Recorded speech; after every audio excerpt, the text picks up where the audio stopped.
그 두 분은 좀 이재명 대통령하고 인연이 좀 아니 저 인연은 저기가 저 금태섭 의원이 친할 테고 제가 볼 땐 잘하면 입각쟁이도 올 것 같은데 아유 저는 전혀 전혀 그런 생각이 있다 이거죠. 이게 이상민 의원님은 5선 하셨기 때문에 네. 많친한 분이 없는데 저는 잠깐 있을 때 이재명 대통령이 성남시장 하시다가 그러다 이제 그 경기도지사 되셔가지고 예. 같이 일을 하거나 18년. 그런 뭐 서로 이렇게 무슨 관계가 있거나 그런 거는 없습니다. 그래서 뭐예요? 진짜 친명이라는 게 맞는 거 아니 지금은 약간 뭐 기회주의적인 모두가 친명. 지금은 찬양해야죠. 오늘은 일단 친명으로.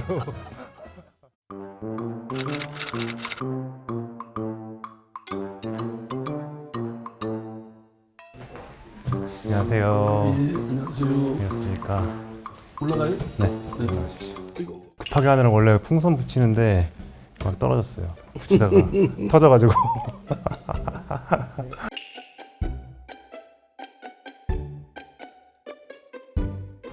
내가 예상사 정상 아 그랬구나. 아무나 하는 게 아니에요.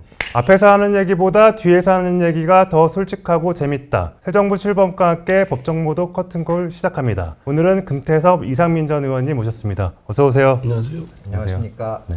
이상민 전 의원님은 오늘 저희 법정모독 처음 나오셨죠? 예, 새내기 어때요 이 분위기가? 좋네요. 저희가 아무나 부르는 게 아니라 자격 요건이 있어요. 그 뭔지 아세요? 뭐 일단 짜내야 된다. 이게 일단 이상민 전 의원님이 이 요건에 딱 맞는 것 같아서 짠해 모셨습니다. 보이세요?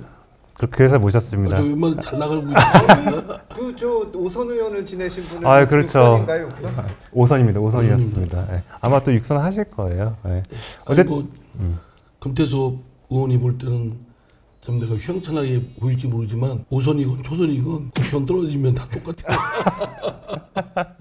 아 저는 진짜 네. 국회의원을 떨어지면 사람이 아니라는 얘기를 현직 때 들었어요. 근데 별로 그렇게 실감을 못했는데 아 떨어지고 시간이 흐를수록 느껴지는 거예요. 아, 내가 사람이 아니구나. 예. 저희 연선 동기시거든요. 아, 우리 연선 동기가 저 이상민 맞아, 좀 선배님 있었지. 계시고 나경원 선배 저기 저그 원희룡. 유영하 지금 의원 있고 그다음에 쟁쟁하네요, 저기 진짜. 저 그 옛날 의원은 박준선 의원 개혁신당 있다가 민주당 간 김영남 예. 뭐 이런 분들 많은데 예. 제일 훌륭하기도 하시지만 예. 오선 의원 하시죠. 아 금태섭 의원이 예. 전 대선 나가는 줄 알았어요. 자, 거기까지. 저도요. 대선 나가더니 대한변협 회장 선거에다가 근데 전화를 안 받더라고. 제가 내가 전화 안 변호사 받아요. 내가 성우권을 갖고 있는데 안 받는 것뿐만 아니라 그럴 사람이 아닌데 응답이 없어요. 출마해서 대한변협 회장이 될 것이 확실시되니까 이제 가려가면서 받는구나. 내가 오선 의원 그러더니 법률가들이 보는 신문이 있는데 네, 거기 법률신문. 보니까 단일화를 한다길래 난 당연히 금태섭 의원이 추대되는 줄 알았어요. 떨어졌습니다. 그러니까 단일화를 하는 사람들이 잘 안 되더라고. 아니, 그 말씀 나와서 하는 얘기인데 저도 이제 그 원래 이 법정모독이라는 게 제가 온라인에 썼던 코너인데 14분이 등장하는데 그 중에 한 분이었어요. 그 그랬어요? 속내는 이제 약간 이제 대선 주자가 되지 않을까라는 기대를 갖고 있었는데 대선 제가 주자는 맞죠. 대한변협 회장 선거. 사실 민주당 출범하는 날 공교롭게도 민주당을 탈당하신 두 분을 모셨는데 어떻게 이상민 의원님 국김 가신 거 오늘 시점에서 후회 안 하시나요? 그거는 후회는 안 합니다. 윤석열 대통령이 네. 저 비상계엄이라는 진짜 어쩌면 똥볼 찼을 때는 막 네. 이랬지만 뭐 그러나 뭐 제 선택이고 또 각오하고 왔으니까. 근데 어제는 뭐 대략은 얘기는 했지만 아우 잠이 안 오더라고요.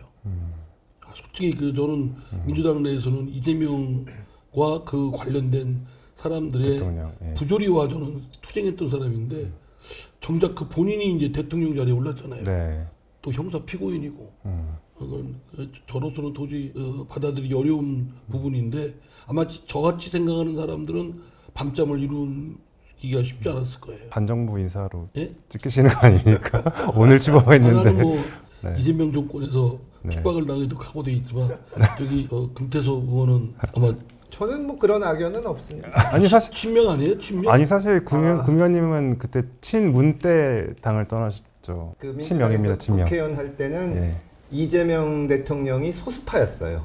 그렇죠. 그래서 그때는 이제 소위 말하는 친문이라는 분들한테 본인 느낌으로는 탄압당한다는 느낌도 있었을 거고 그때 이 양념 발언을 문재인 대통령이 해가지고 그렇죠. 비판을 예. 많이 받았는데 그게 문파. 이제 민주당 의원들 중에 그 당시 대선에서 경선 과정에서 이재명 이런 캠프에 갔던 의원들이 문자 폭탄을 받으면서 그 생긴 거거든요. 지금 대통령이 되셨으니까 좀 그걸 좀 바꿔주셨으면 좋겠다 그런 생각 갖고 있습니다. 본인이 당한 거에 100분의 1, 1000분의 1만 좀 생각하면서 권력을 절제하고 자중하고 네. 그러면 우리나라 대통령은 성공합니다. 그 두 분은 좀 이재명 대통령하고 인연이 좀 아니 저 인연은 저기가 저 금태섭 의원이 친할 테고 제가 볼 땐 잘하면 입각제에도 올 것 같은데 아유 저는 전혀 전혀 그런 생각이 있다 이거죠. 이게 이상민 의원님은 오선하셨기 때문에 네. 만친한 분이 없는데 저는 잠깐 있을 때 이재명 대통령이 성남시장 하시다가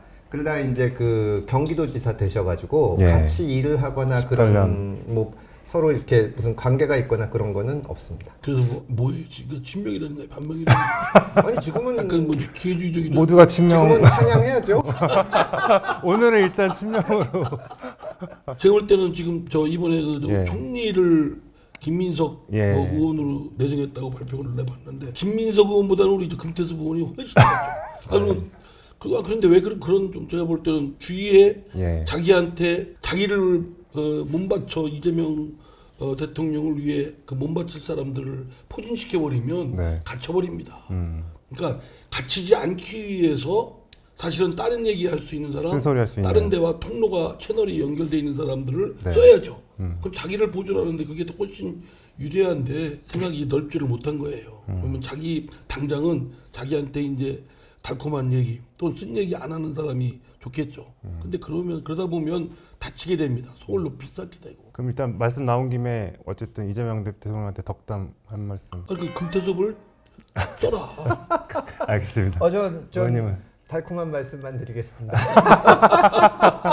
이게 언제까지 지켜야 될지 아니 좀 어쨌든 봐야겠네요. 오늘 네. 취임하셨는데 네. 그 사실은 대통령이 계속 실패했잖아요. 대통령이 실패하는 거 보는데 질려 있습니다. 맞습니다. 지금은 아마 다른 후보한테 투표하신 분들도 오늘 하루만은 이번엔 좀 성공했으면 좋겠다 그런 마음이 있으실 거고 네. 그런 마음을 좀 잘 받아서 잘 하시고 그럼 또 다른 분도 더 잘하시고 이런 선순환이 좀 됐으면 좋겠어요. 그렇죠. 굉장히 달콤한 얘기를 하시고 그런 취지에서 그런지 어쨌든 이재명 대통령도 어제 당선 소감에서는 통합 책임이 있지 않겠다. 그리고 오늘 취임 선서식에서 이제 모두의 대통령이 되겠다. 이렇게 통합을 계속 강조하셨더라고요. 그건 문재인 대통령도 했어요.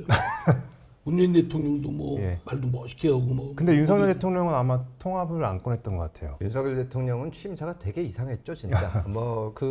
지금 그때도 다들 좀 예. 당황스러울 정도로 표현들이 몇개 뭐 있었는데. 자유민주주의 어쩌고 하셨는데 안희성? 진짜 무슨 연습한 것처럼 돼 있었고 네. 오늘은 특별한 내용은 없는데 당선되고 나서 당선 소감 얘기할 때는 첫 번째 부분이 내란 극복이 나왔거든요. 네. 근데 오늘은 그 내란 얘기는 저 뒤에 묻히고 앞에 통합 얘기를 하셨는데 문재인 대통령 때도 그 얘기했지만 실제로 이제 보수 쪽 유권자들은 자기들이 한번 속았다고 생각해요. 그때는 진짜 그럴 줄 알았는데 아니었다. 네. 근데 이번에 결국은 지금 메시지 자체는 좋은데 이게 어떻게 이제 현실로 그렇죠. 구현되는지 네. 그걸 보여줘야죠. 선택이라고 저는 생각합니다. 통합과 소위 말 내란을 단죄를 내리는 거는 별개다라고 하는데 별개가 될 수가 없죠. 그럼 뒤섞일 수밖에 없어요. 이재명 대통령을 그 지지해주는 기반 입장에서는 그 반대파를 척결하라는 게 아마 주된 요구사항일 거예요. 네, 네. 근데 그거 그대로 따르면 보복입니다. 어떤 정권도 어떤 대통령도 내가 정치 보복한다고 하는 사람 그렇죠. 없어요. 네. 나는 그냥 이 나라를 바로 세우는 거다. 정상화시키는 거다. 근데 그게 리더가 한번 그러기 시작하면 이게 그럼요. 멈출 수가 없습니다. 이게 결국은 선택의 문제입니다. 대통령으로 당선되면 한 2년 정도 굉장히 추진력을 가지고 뭘 해볼 수 있고 그때 할 수 있는 일은 많아야 3개 정도예요. 그렇죠. 그 중에 하나를 뭘 하면 딴 걸 못 하는 겁니다. 예. 수사 얘기가 나와서 그런데 지금 아직 오늘 발표는 안 됐는데 그 오광수 예. 민정수석 근데 그분이 검사장까지 지낸 이제 검찰 출신 예. 예. 변호사고 또 이재명 대통령과 사법연수원 동기라고 하더라고요. 예. 오광수 변호사는 이 특수통으로 예전부터 이제 검사 시절의 이름을 예. 알렸던 분이고 뭐 그 정치적인 성향을 그렇게 드러내는 분은 아니세요. 근데 사실은 민정수석이라는 자리는 두 가지 임무가 있습니다. 첫째는 인사 검증을 하죠. 그다음에 두 번째는 이게 잘못됐을 때 대통령의 책임을 대신 지는 거예요. 그러니까 정치적인 어떤 야망이 있거나 색깔이 강한 사람 하면 안 됩니다. 네. 실제로 과거에 민정수석이 검증을 해가지고 이 사람은 안 된다고 했는데 대통령이 고집 부려서 시켰다가 이제 청문회 가가지고 문제가 생겨서 이게 사퇴했을 때 네. 그때 민정수석이 책임을- 책임지고 물러나는 경우가 많아요. 근데 문재인 정부 때 조국 장관이 민정수석을 예. 가면서 예. 인사가 실패했을 때 조국을 칠 수가 없는 겁니다. 그러니까 오히려 민정수석을 보호하려고 대통령의 어떤 정치적인 자산이 깎이는 일이 일어났거든요. 그렇죠. 그러니까 오광수 변호사 같은 경우는 정치권에서 활동하던 분도 아니고 네. 그래서 저는 적절한 인사라고 봅니다. 제가 오전에 좀 취재를 해봤더니 그러니까 그걸 두고 네. 이제 일단 특수통 출신이죠. 그리고 검찰 출신이죠. 그러니까 이재명 대통령이 계속 외쳤던 내랑 종식 관련된 수사를 어쨌든 약간 드라이브를 거는 것 아니냐. 약간 이런 얘기를 하신 분들이 좀 저는 있더라고요. 김민석 국무총리와 또 강훈식. 민정수석이 그런 연선 동기라면서요. 그러면 뭐 네. 두 사람 사이에 뭐 사적인 관계는 모르지만 만약에 연수원 동기면 이제 우리 저 김태섭 의원하고 저하고 네. 나이 차이는 있지만 연수원은 동기거든요. 네. 그래 뭐 저한테 너무 잘하시는 어영부영하는데 것처럼. 저기 아니 근데 하여튼 굉장히 어형부형. 친하단 말이에요. 네, 네. 저 김태섭 의원이 저한테 뭐 이렇게 박대를 하고 전화도 안 받고 그래서 저는 한결같은 마음을 보이는 것처럼 네. 이재명 대통령과 대통령하고, 뭐 예. 그 오광수 그 연선 동기고 변호사. 만약에 그렇게 친밀도가 예. 있다면 대통령 말 아주 알아서 뒤갈 테고 그렇죠. 특히 김민석 저기 의원은 잘 아시잖아요. 앞장서서 했던 사람 아니에요. 그러면 제가 볼 때는 우려되는 부분이 커요. 거기에 그리고 누구 하나 제동 걸 수 있는 사람이 또 비서실장 강훈식 의원 내정했다는데 네. 거기 또한 임명됐죠. 네, 뭐 이재명 대통령 말이라면 뭐 껍벅하고 다른 사람이고 그럼 누군가가 아니라는 사람이 사실은 이 브레이크건 제동 장치가 좀 필요한데 그게 안 보여요. 그러면 가뜩이나 이재명 대통령의 캐릭터도 그런 데다가 일방적이고 그런 데다가 제동 거는 사람이 없다 그러면 아이고 한동안 참 어려움에 빠지겠죠. 그렇죠. 일단 뭐 당 얘기로 좀 넘어가 볼게요. 그러니까 민주당도 어쨌든 지금 이제 당 대표, 원내대표 뽑아야 하는 상황이고 당 대표 후보로 나선 분이 지금 박찬대, 정청래 의원 이렇게 기사들이 나오는데 어떻게 평가하십니까? 그러지 말고 금태섭 의원이 저 다시 복당해서 아니 저는 민주당 당원이 아니기 때문에 그러니까 복당을 하셔가지고 이상민 선배님이 저보다 훨씬 더 잘 아시겠지만 여당 대표는 별로 재미가 없어요. 여당 대표가 특히 이런 정권 초기에 대통령하고 각을 세우면서 이거 이상합니다. 이것도.